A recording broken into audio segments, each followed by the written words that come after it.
Bonjour et merci de nous retrouver pour cette nouvelle émission de Sienne TV. Aujourd'hui, on va parler du club des offreurs de solutions. Qu'est-ce que c'est, à quoi ça sert? On va le voir avec Philippe Courtois de Sixcan, avec Cyril Guilbeault de Uwinlock, avec Jean-François Ruggieri de Sogeclair et avec Denis Saint-Jouan de DSJ Consulting.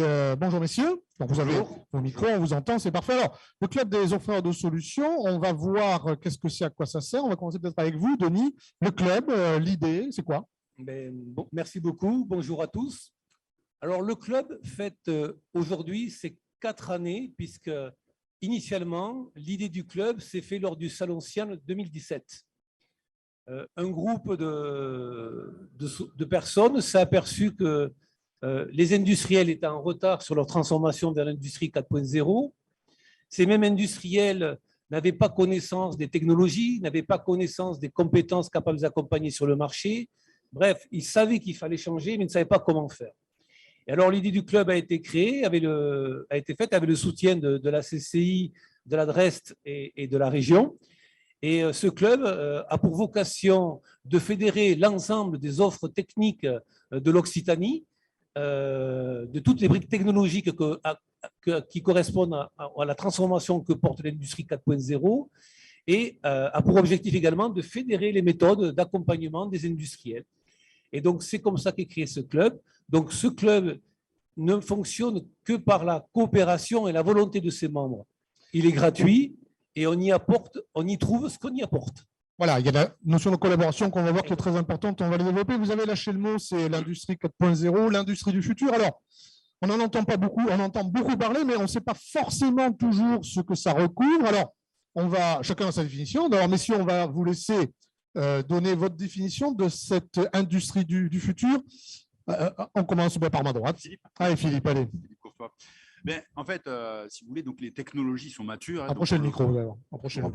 Les technologies qu'on va mettre en œuvre dans l'industrie du futur sont les mêmes qu'on retrouve dans la domotique, dans le sport. Donc, c'est les objets connectés, c'est l'intelligence artificielle, c'est la robotique.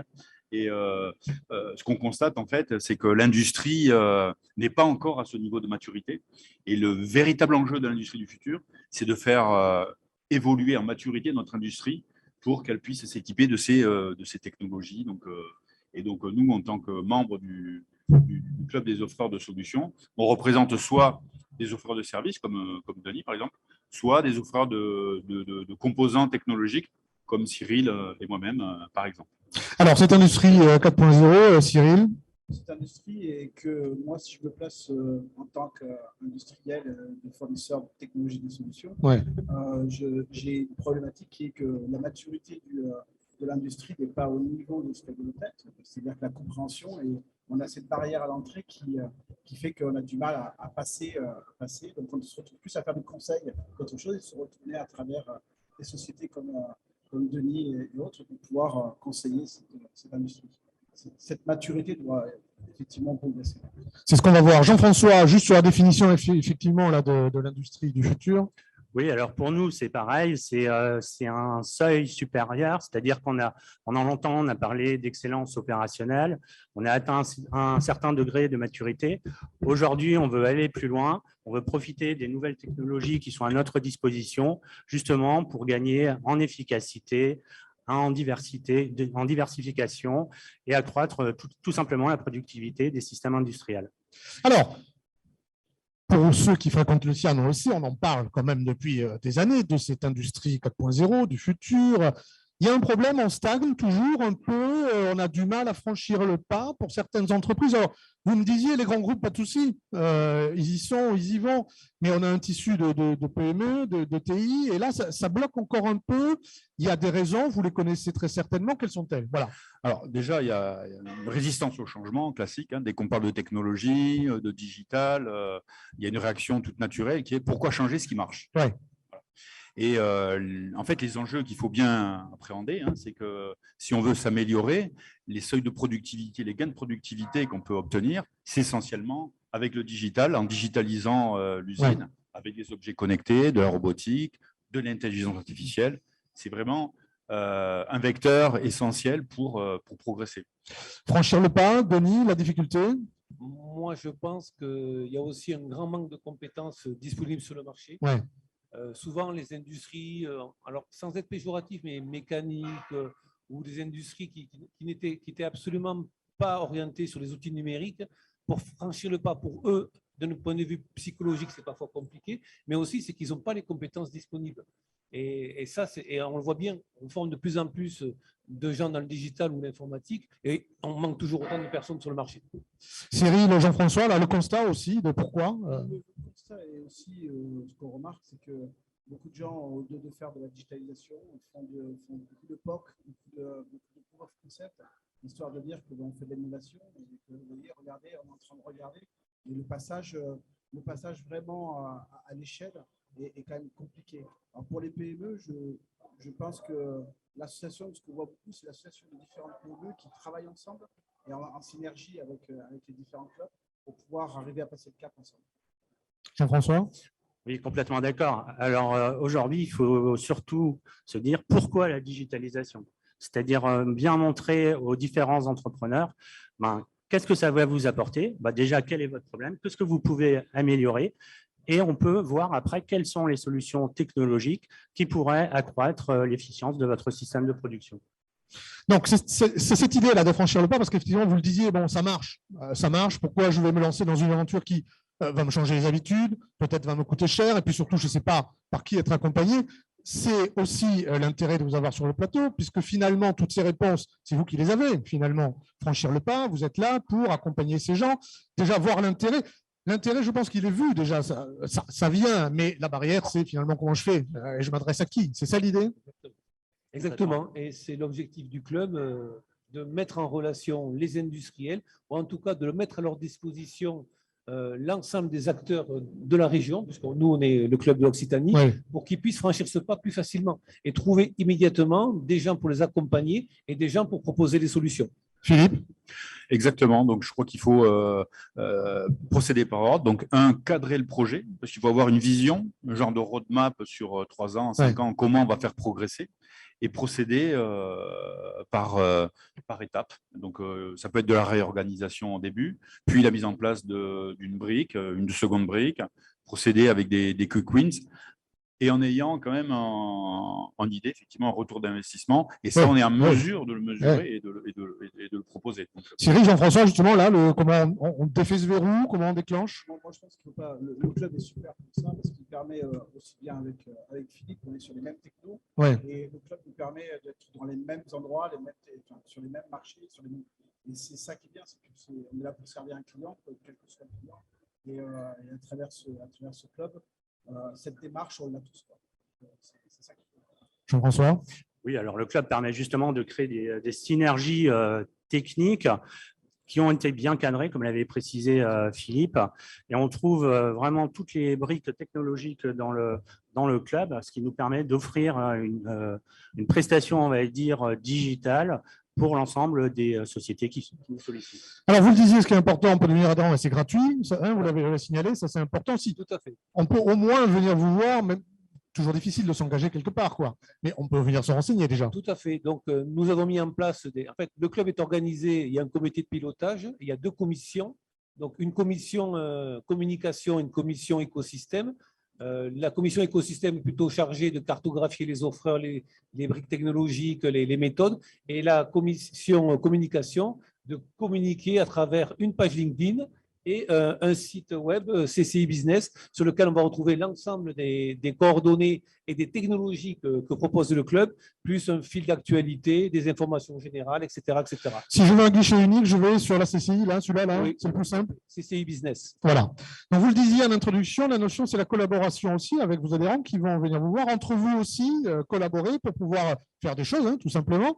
Alors, vous allez lancer un webinaire avec Accents, BTE, Sixcan et YouWinlock. Alors, comment est née l'idée? Après, on verra qu'est-ce qu'il y a dedans, mais l'idée, c'était quoi?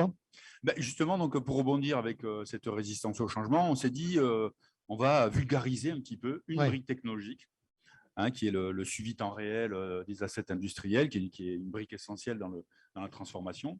Et on va parler des technologies, on va parler des cas d'usage et des retours d'investissement, tout simplement, avec des cas concrets. Cyril, oui. Oui, des cas il y a tellement eu beaucoup de pubs sur tout ce qui est géolocalisation, IoT, etc. Oui. Je pense qu'il faut revenir à des concrets, avec des cas concrets. Et je pense qu'avec Philippe, on a assez de billes pour ça. Voilà. Avec Bon. un vocabulaire en plus fonctionnel, parce que Oui, bien quand sûr. on parle d'IoT, donc évidemment, donc c'est déjà c'est anglais, ça parle pas beaucoup. Donc, et si on parle de production, de flux, d'optimisation, déjà ça parle un petit peu. Alors, dans la collaboration, la naissance de ce projet, pourquoi finalement ces trois entités se sont retrouvées? Il faut que ça soit complémentaire, il faut que… Il faut débattre. Ouais. Des affinités déjà, Oui, oui. complémentarité. Le club, Oui. Et Ah, c'est- une force, c'est affreux. Non, mais la complémentarité, donc on se connaît, on a déjà Oui. répondu à des appels d'offres ensemble, donc, et donc sur la biotechnologique, on a voulu compléter ça par quelqu'un dont la spécialité était la transformation digitale Ouais. pour avoir un œil plus agnostique, on va dire, quelle que soit la technologie. Denis? Oui, le club a dans son être profond la coopération. Donc, on a pas mal d'événements coopératifs comme des after-work. On met en place des fiches de retour d'expérience sur des technologies particulières pour que tout le monde puisse apprendre à se connaître, à mieux comprendre ses compétences et le moment venu, dégainer la bonne société et la bonne personne pour résoudre un projet. Donc là, concrètement, ça se passe quand et où? Alors, c'est pour les adhérents, mais c'est eux qui seront informés ou on peut Tout le à fait, dire, donc il va y avoir hein? une diffusion, une invitation, donc c'est Parfait. un webinaire. Hein, donc, C'est dans les semaines à venir. exactement, hein? dans les semaines à D'accord. venir. Alors, il y avait un autre projet collaboratif. Oui, pardon. Excusez-moi. Non, Philippe, allez-y. Tout le monde sera invité et surtout donc les industriels, ceux qui veulent savoir comment procéder, Oui, oui, au donc, contraire, bien sûr. comment se digitaliser. Mais surtout les PME, donc Parfait. Autre projet collaboratif, le projet Usine du futur. Alors là, c'est Sogeclair et Sixcan qui portent ça. Qu'est-ce que c'est l'idée? Jean-François? Alors, l'idée, on a un client qui est une société qui fabrique du thermoplastique, Ouais. Aviacamp, qui voulait accroître encore une fois son excellence opérationnelle. Elle avait déjà réalisé beaucoup de travaux et elle s'est dit, pour augmenter encore mon niveau de productivité, j'ai besoin de passer sur des solutions Industrie 4.0. Donc, la première phase a été de faire une lettre de cadrage pour définir les axes sur lesquels on allait travailler. Un des axes qui est ressorti, c'est la supply chain et la transitique. De là, on a sorti des projets techniques. Donc, on a travaillé sur la partie pilotage de la supply chain avec des outils digitales. Après, on a mis en place des OF numériques pour enlever la partie papier.